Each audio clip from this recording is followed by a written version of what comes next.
The sun on the alien world was dim and red.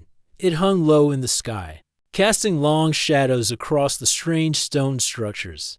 Jem stepped carefully across broken ground, holding a scanner in his hand. His boots crunched against dry moss and brittle leaves. He had been walking for almost an hour. The air was quiet, too quiet. He was not a soldier. He was just a technician from the human research ship Finder's Light. He had been sent down alone to check energy signals coming from this ancient ruin. It was supposed to be a simple task: scan the structure, collect data, return to the ship. But nothing about this place felt simple. Jem looked up at a giant statue that had fallen sideways. Its face was broken, but the shape was clearly alien. Sharp angles, long arms.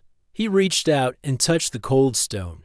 There was something sad about it, as if the statue had once meant something great, but now it was forgotten. His scanner beeped. Energy spikes, strong ones, just ahead. He followed the signal into a narrow tunnel that opened into a dark chamber. The walls were covered in patterns that glowed faint blue. Jem's eyes adjusted quickly. He took slow steps forward, scanning the walls and floor. Then something moved. He heard a low sound behind him, like metal scraping on stone. Before he could turn, something heavy slammed into his back. Jem hit the ground hard. His scanner flew from his hand and slid across the floor. A sharp arm pressed against his neck. Another pinned his shoulder. He couldn't move. He looked up. It was a tall alien woman. Her armor was deep black with faint red lights across the surface. Her skin was silver gray, and her eyes glowed bright like fire. Her face was calm, but there was rage behind her expression. Her claws hovered inches from his throat. "You trespass," she said in a low, angry voice. "You bring your machines into sacred ground." Jem did not fight. He stared at her face. Breathing slowly, she looked confused by his calm. "You are not screaming," she said, pressing harder. "Why are you not afraid of me?" Jem blinked. His chest hurt from the weight. "You're angry," he said, "but you're not going to kill me." Her eyes narrowed. "What makes you believe that you could have already done it?" he said. For a moment, she did not move. Her grip was strong. Her armor was sharp, but she was holding back. "I do not understand humans," she said. Jem gave a small smile. "Neither do we." She pulled her arm away from his neck, stood, and took a step back. Jem stayed on the ground for a moment. His heart was racing, but he didn't show it. He slowly sat up and looked at her more carefully. She was tall, taller than him by almost a head. Her armor looked ancient, worn from battle. But it still worked. Her hands were clawed, her boots heavy, but her eyes were the strangest thing. They were angry, yes, but also tired. "What's your name?" he asked. She said nothing for a while. Then, "Vetra." "I'm Jem," he said, still sitting. "I didn't come here to fight. I was just scanning the area." "Your people dig where they should not," she replied. "You wake things that should stay sleeping." He stood slowly, brushing dust from his knees. "I didn't wake anything. I just found you." Her eyes flared again. "You speak as if that is a good thing." "I think it might be," Jem said, picking up his scanner. "You didn't kill me. That's already a good start." She didn't answer. Instead, she turned and began to walk deeper into the chamber. Jem hesitated, then followed her. He should have been more cautious, but something about her made him curious. She moved with strength, but also with sorrow, like someone who had lost everything and didn't know what to do next. They walked in silence. The chamber opened into a large hall. More blue lights flickered on the walls. Strange writing glowed faintly. "This was your home?" Jem asked. "Not mine," she said. "My people. Long ago. Before the war." "What war?" She looked at him sharply. "You asked too many questions." Jem shrugged. "I'm good at that. I fix machines. I look for answers. I'm not a machine." She said, "I know." He replied softly. They stopped near a broken table made of black stone. Vetra rested one hand on it. "You should leave this place," she said. "It is not meant for your kind." Jem looked around. "Maybe not, but I'm here now." Vetra turned to face him again. "There is a reason I attacked you," she said. "I know," Jem said. "You were protecting something."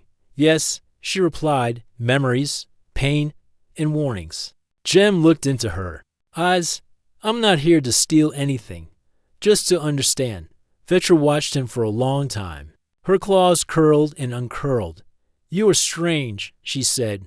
So I've been told. He smiled again. And this time, Vetra didn't look angry, just confused. The red sun outside was setting, casting long red light through cracks in the ceiling. Dust floated in the air, glowing gently. Jem stood beside her, unsure what would happen next.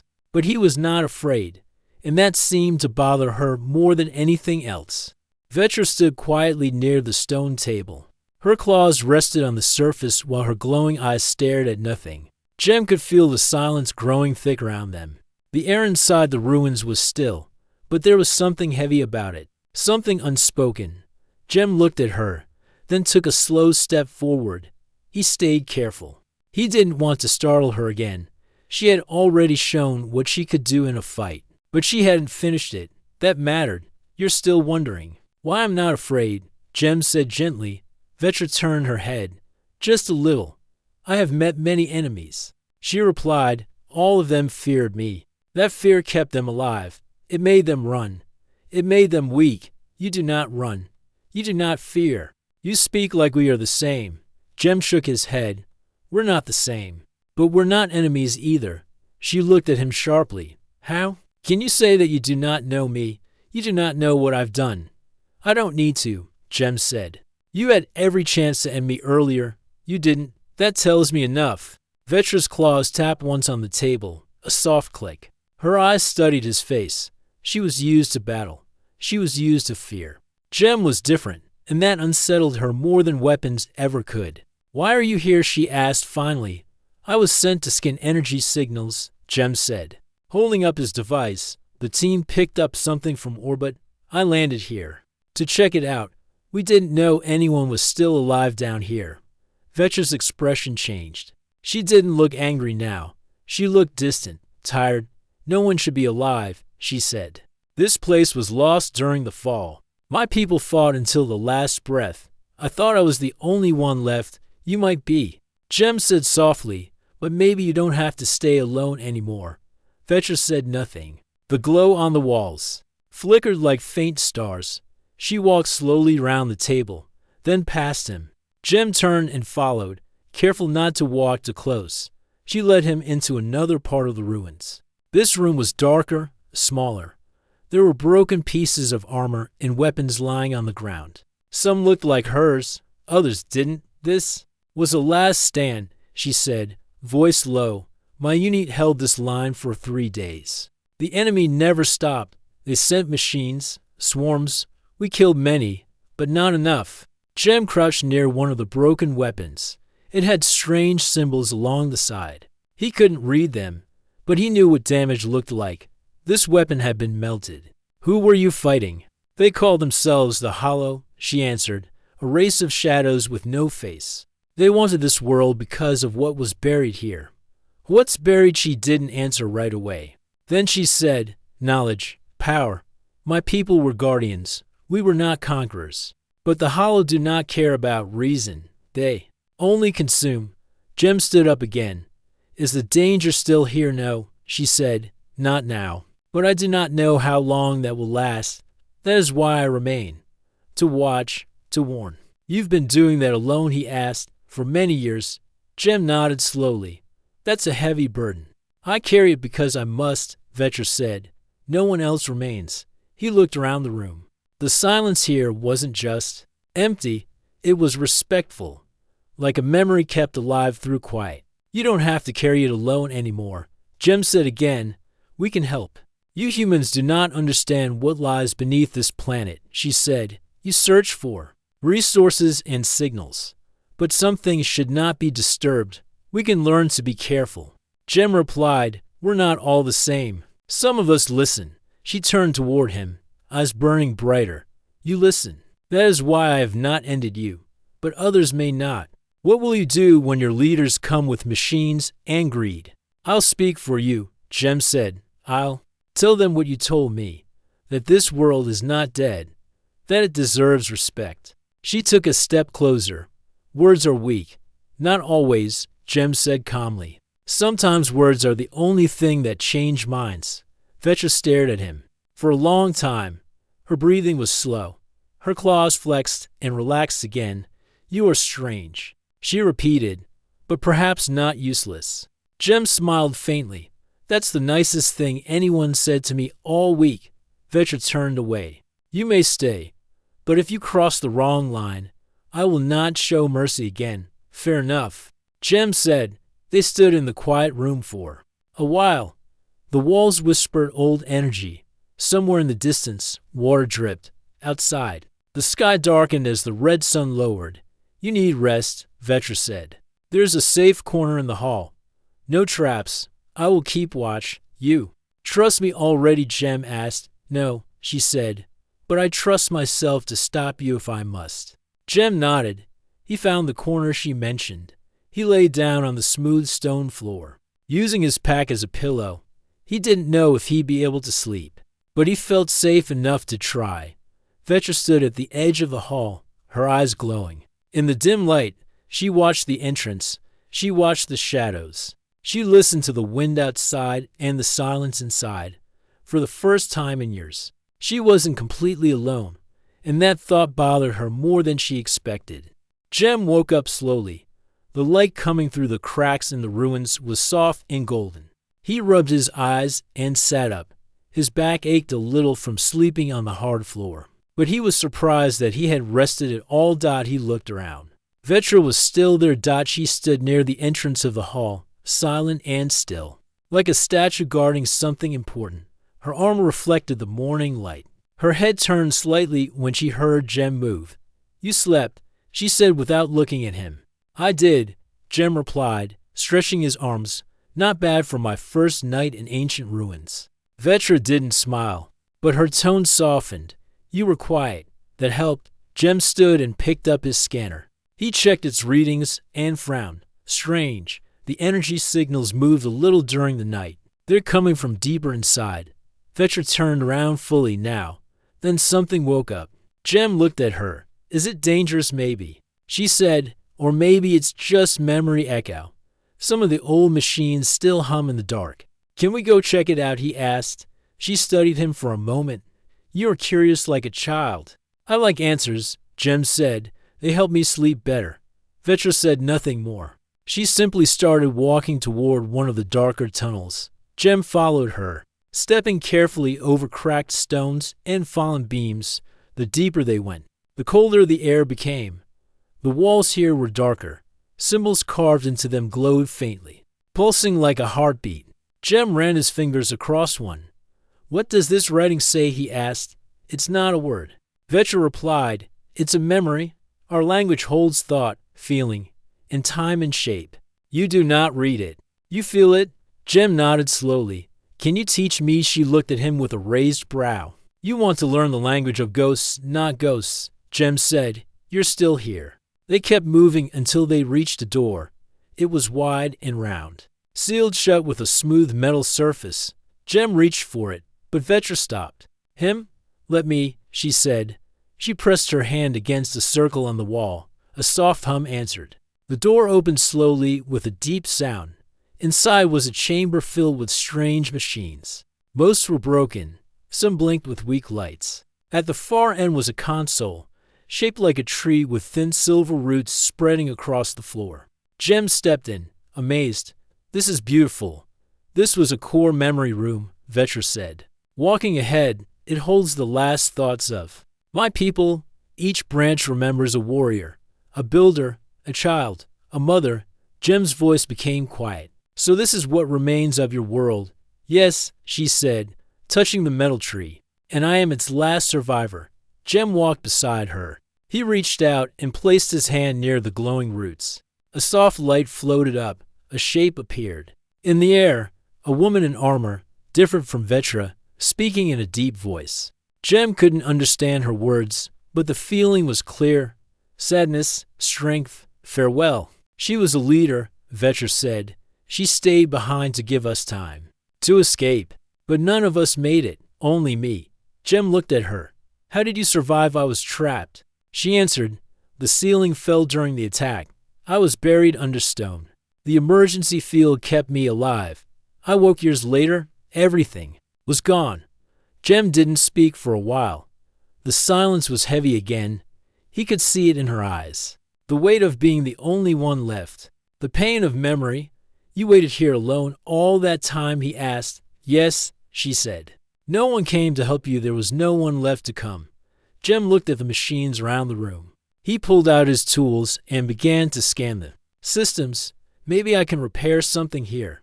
Maybe I can help you send a message. Vetra turned to him. Why would you do that? Because you matter, Jem said.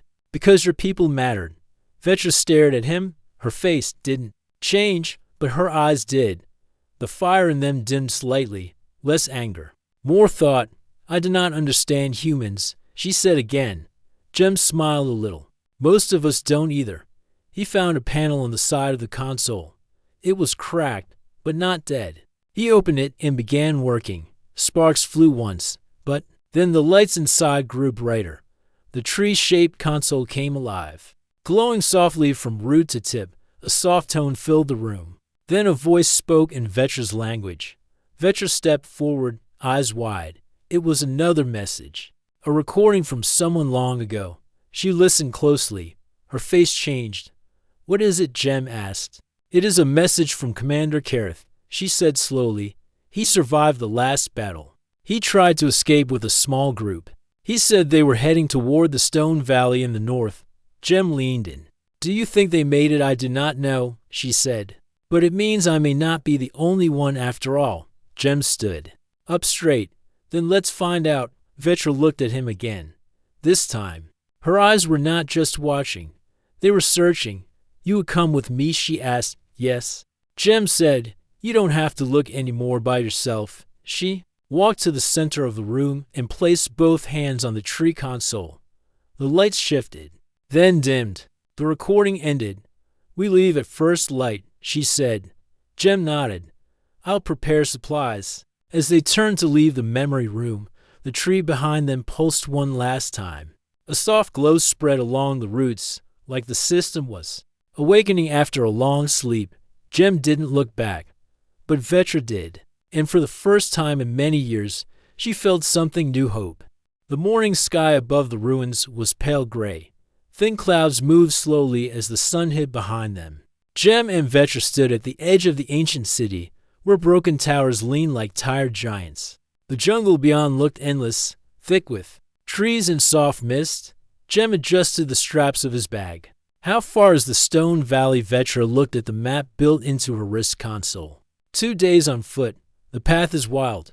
No machines or roads. Nature has taken back everything. I've done field work before, Jem said, checking his scanner. Nothing too wild. But this place might surprise me. It will, Vetra replied, then turned and started walking. They left the ruins behind and entered the green.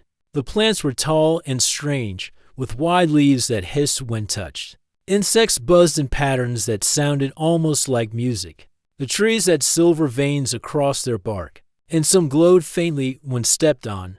Jem walked behind Vetra, watching how she moved. She didn't speak much, but her steps were careful, her eyes always scanning. She knew this world better than anyone. By midday, they reached a narrow river. Vetra crossed by jumping from stone to stone. Jem almost slipped but managed to keep his balance. He looked up and saw her watching. Just watching. You could have warned me, he said. You learn better when you struggle. She answered. Jem shook his head but smiled. They kept going. As the sun dipped lower, the jungle changed. The trees grew farther apart. The air became dry. Strange shapes rose in the distance. Tall stones placed in circles, some broken, some standing like lonely guards. Vetra slowed her pace. We are near, she said. Jem looked around. This place feels different. It was once a meeting ground. She explained. Before the war, messages and supplies were shared here. They walked toward the tallest stone in the middle. Around it were pieces of metal and broken machines, overgrown with moss. Vetra knelt beside a flat box half buried in the dirt. This was a beacon, she said, used to send long-range signals. Is it still working? Vetra brushed off the dirt and opened the panel. Wires hung loose. The energy core was dark. No, she said, but we may be able to fix it. Jem placed his pack down and pulled out his tools. Let me try.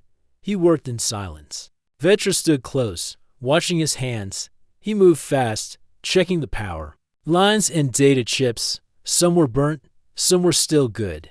He replaced parts with spare pieces from his kit. Minutes passed.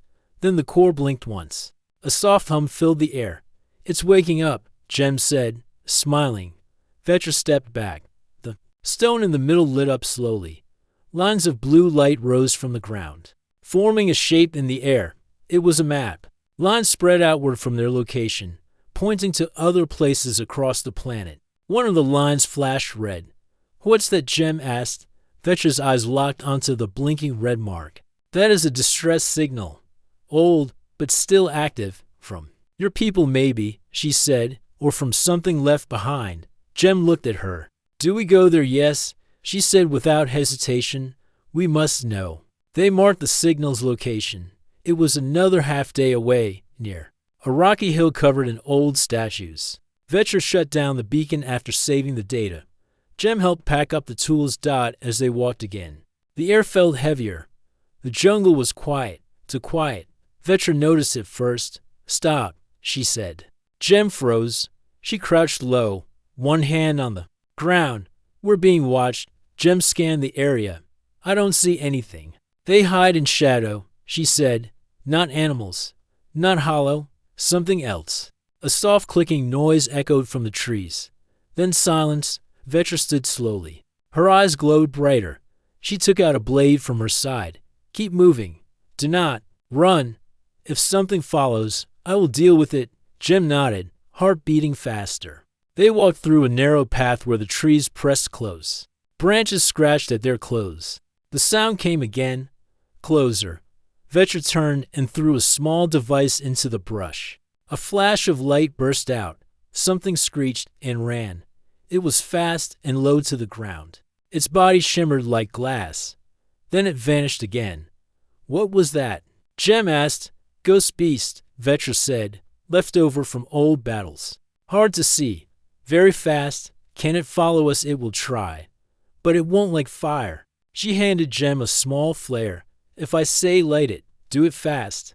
He gripped the flare tightly and followed her through the trees. By nightfall, they reached a small rise. From the top, they could see the broken statues in the valley below. Stone faces, half buried, stared up at the stars. In the middle was a single tall structure. A tower, bent and leaning, but still standing. That's where the signal is coming from, Jem said, checking the scanner. We go at first light, Vetra replied, to dangerous at night. They made a small camp near the edge. Vetra set up motion traps. Jem lit a small heat lamp and checked his gear. The stars above were sharp and clear. No clouds now. He looked over at Vetra, who sat staring at the valley. Do you think someone is still alive down there? He asked. I don't know, she said. But I feel something. Familiar? Old. Jem leaned back against his pack. Maybe. We're close to the truth. Vetra nodded slowly. Maybe, as the night grew deeper. The ghost beasts cried in the distance, but none came near. The heat lamp and traps kept them away. Jem looked up at the stars. Somewhere up there, his ship was waiting. But right now, all that mattered was here, with Vetra, with the past, with the truth buried in the valley. And tomorrow, they would face it together. Bryce stood at the edge of the field, his eyes fixed on the blinking light in the sky. The dot had not moved since it appeared. It was small, soft red, but steady, a signal, a message. Somewhere, far across the stars, someone or something was trying to reach him inside the alien house. The air felt charged. The walls hummed with new energy. Lights shifted in waves, like the place was waking up. A gained voice returned. Calm but strong, or signal confirmed. Source unknown. Origin pattern is similar to this system. Possible link to remaining Varn structures. Do you wish to respond? Bryce hesitated. He had spent days trying to escape. Now something was calling him. Not as a prisoner, but maybe as a part of something greater. Yes, he said. Let's respond. Send a message. The wall in front of him lit up with symbols and waves.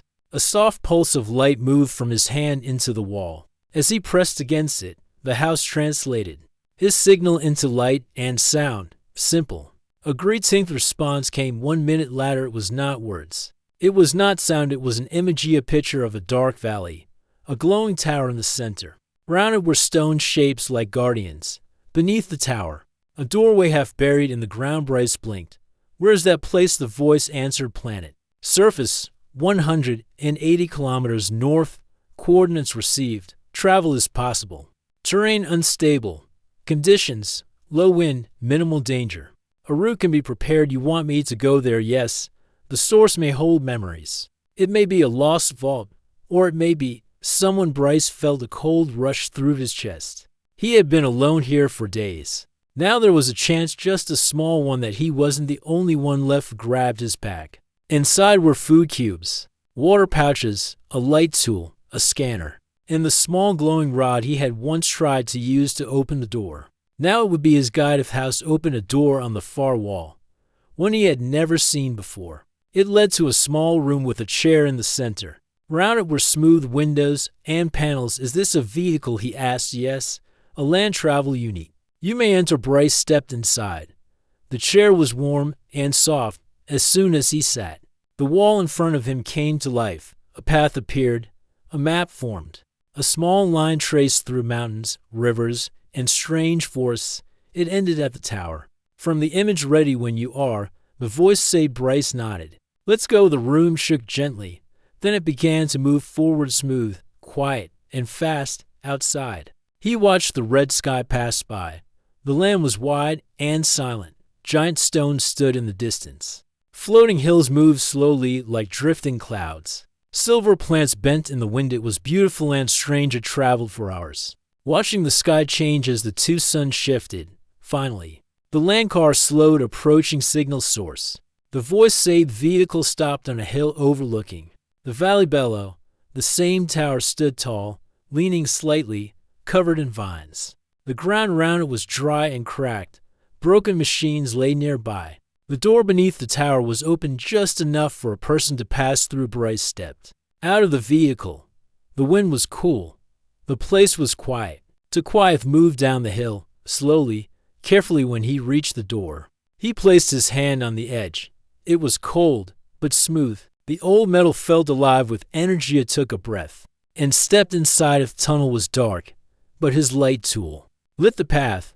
The walls were covered in old markings, symbols like the ones in his house. He followed the tunnel for several meters until it opened into a chamber. The center stood a crystal. It glowed faintly, not bright, but not dead either.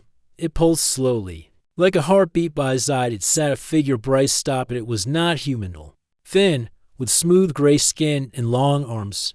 Its head bowed forward. Its hands rested on its knees. It looked like it had been sitting for a long time, waiting. Then it moved. Head lifted to dark eyes opened and looked at Bryce. Bryce didn't moveth. Creature stood. It was not weak. It was calm, peaceful. It spoke not with words, but with feeling. Bryce felt a voice inside his chest. You carry the signal? Bryce nodded slowly. Yes. The house found me. I didn't know what it was. I didn't understand. I still don't fully understand. The creature stepped closer. It raised a hand, not in anger, but in welcome. We waited. One was meant to return, to open the past, to begin again. Why me? Bryce asked. I'm just human. I clicked on a fake house for 200 credits. It was a joke. The creature turned and touched the crystal. Images filled the room. Ships leaving a burning world. Children sleeping in glowing pods. Homes flying through the stars. Then one last image, a small seed falling into Earth's ocean. We left pieces behind. The creature said, to wait, to call, and one day, to grow again. Bryce stood silently. Understood. No, was not chosen by chance. It was born from a line that carried something old, a memory, a signal. And now it had brought him her. The creature looked into his eyes. You are not alone anymore. Bryce smiled for the first time in days. No, he said, I guess I'm not. The air inside the chamber was still. Bryce stood with the tall alien figure beside the glowing crystal. He still didn't know its name, but the creature's presence felt calm and wise. It had waited here for a long time. For him, or someone like him. The walls of the room lit up. Slowly, more symbols appeared. Pictures, memories, shapes of ships, homes, families, stars. And a war that turned everything to silence. The alien stepped forward and placed its hand on a panel. A door slid open in the wall ahead. Behind it was a long staircase made of stone and metal. The steps led downward into darkness. Bryce hesitated. What's down there? He escaped. Creature answered through the crystal's pulse. The core. The last truth. The final part of the memory. Bryce tightened the strap on his pack. Then let's see it. He followed the figure down the steps. The air grew colder. The walls became rougher. Lights flickered on as they moved deeper. Dust floated in the air like soft snow. The place had not been touched in many years. After a long walk, the stairs ended in a round chamber. At the center stood a sphere made of glass and metal. Inside it floated another crystal, much larger than the first. It pulsed with a stronger light. Its color shifted from blue to green to soft yellow. The alien turned to Bryce. This is the memory core. Everything we were, everything we hoped to be. It was locked here, waiting for a guide. Bryce stepped closer. The core responded to his presence. A thin line of light reached out and touched his chest. It didn't hurt. It felt warmth. Voice of the house spoke inside his mind. Core link established. New connection formed. Updating primary path. Bryce blinked. He felt something inside him change. Not his body, but his thoughts, his mind filled with images. He saw the homeworld of the Varn. Oceans that floated in the air. Cities built inside mountains. Creatures with wings of light. He saw the day. It all ended. A sky full of fire. Ships fleeing into the void. In silence then he saw Earth. A small ship falling into the ocean. A crystal hidden in the soil. A house built from alien memory. Waiting in a quiet town. Saw himself buying that house for 200 credits. Smiling at the screen thinking it was all a joke. Bryce stepped back. The connection ended, but the feeling stayed inside him. He was not the same anymore. He knew now what the house had always been. Not just shelter, but hope. The alien watched him with calm eyes. You are ready. You carry the link now. You must return to the house. Complete the bond. Then others will come. Others like you. Bryce asked. Some may come from the stars. Some may awaken from hidden places. The message has already been sent. You open the path. Bryce looked at the core one last time. Its light pulsed gently, like a heartbeat. He turned and followed the alien back up the stairs. When they reached the surface, the sky had changed. One of the suns had begun to set, casting golden light across the valley. The wind blew soft dust across the cracked ground. The alien walked with him back to the travel unit. Will you come with me? Bryce, the scared alien, placed a hand on the vehicle's side. No. My time here is over. My place was to guard the memory. Yours is to carry it forward. Bryce nodded. He stepped into the vehicle and sat down. The map appeared again. This time, the path back to the house was marked in gold. As the vehicle started to move, Bryce looked back one last time. The alien raised its hand in farewell. The tower behind it stood tall and proud. No longer just a ruined journey back. Took less time. The vehicle moved faster now. The house had cleared the path. When Bryce arrived, the front wall opened like a door, wide and welcoming inside. Everything had changed. Halls glowed with soft green light. The air was warmer. The voice of the house greeted him. Welcome back, Bryce. Memory core confirmed. System update complete. You are now the keeper of Origin. Bryce dropped his bag and walked slowly to the main chamber. The ceiling above showed stars again, but now more were marked with soft lights. Dots blinking, each one a possible shelter. A possible traveler, a possible new beginning. The house had become something more. Alive in a deeper way. A new room opened behind him. Inside it was a seat with a control panel. The panel showed symbols, but Bryce understood them now. Is this a transmitter? He asked. Yes. The house replied, it will guide those who hear. It will show them the path. You must speak to them. Bryce stepped forward. He sat in the chair. The panel glowed brighter. A soft light reached out to his hand. Say the first words.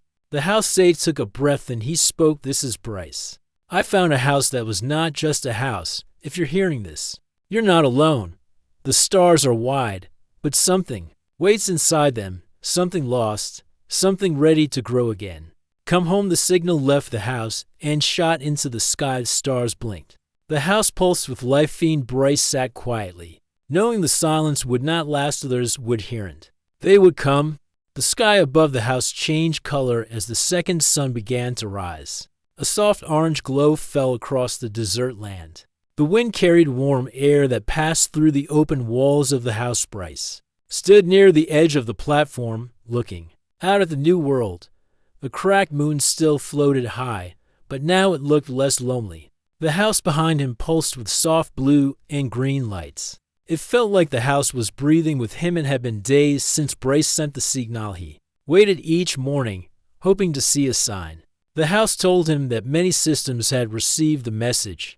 Some were close, some far. But all of them now knew the path. They knew the house was alive again. They knew someone had answered inside the house. The child danced around the glowing trees in the garden room. Flowers had started blooming.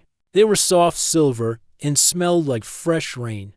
The older one watched her with gentle eyes. He spoke little, but his presence was peaceful. Guide stayed near the core chamber, always connected to the deeper system.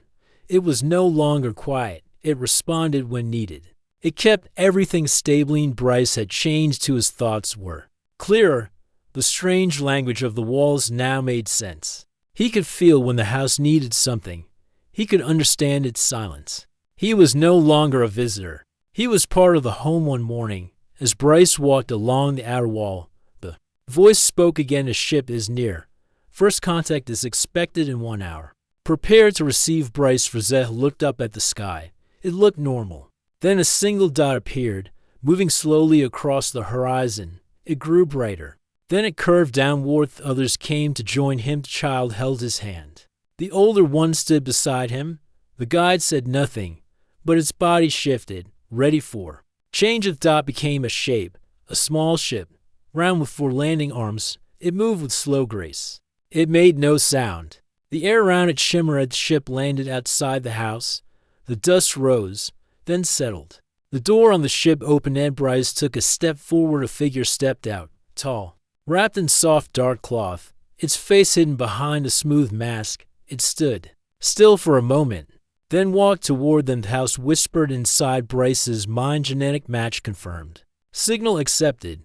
Welcome initiated. Bryce waited until the figure stopped a few steps away. Then he raised his hand. Welcome to Home 9, he said. You heard the signal. The figure removed the mask. It was human, a woman with short black hair, eyes full of wonder, and a face marked by years of travel. I didn't believe it at first, she said. We saw the message on our deep scan systems. My team thought it was just another echo from the war, but I followed the coordinates. And here you are. Bryce nodded. I came here by accident, but this house is a joke. Didn't know it would change everything. The woman laughed. Some of the best things begin as accidents. More people stepped out of the ship. To older men, a young woman, a child who looked around with wide eyes. All of them looked tired, but hopeful. Guide stepped forward and bowed. You are welcome, it said. The house is ready to grow again. The visitors entered the house. They touched the walls, sat on the soft chairs, smelled the flowers. The house responded with joy. Lights danced, music played softly in the air. Bryce and the woman sat near the garden. She asked, what happens now? Bryce looked at the sky. Now we wait for more. Others will come, some from far, some from forgotten places. The house is ready. It will shelter them, teach them, and we'll build something together.